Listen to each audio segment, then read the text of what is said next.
Tandaan nyo ito, mga minamahal kong kapatid.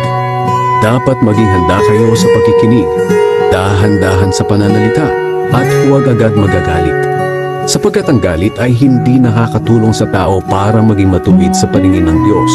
Kaya talikuran nyo na ang lahat ng kasamaan at maruruming gawain, at tanggapin na may pagpapakumbaba ang salita ng Diyos na itinanim sa inyong puso na siyang makapagliligtas sa inyo. Huwag lang kayong maging tagapakinig ng salita ng Diyos, kundi sundin nyo ang sinasabi nito. Dahil kung hindi, dinadaya nyo lang ang sarili ninyo.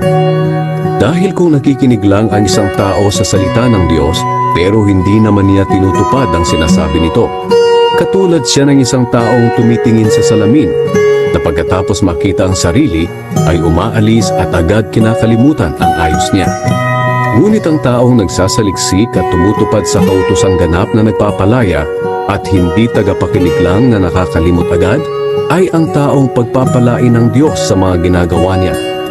Kung may nag-aakalang siya ay relihiyoso pero hindi naman magawang pigilan ang dila niya, walang silbi ang pagiging relihiyoso niya at niloloko lang niya ang kanyang sarili.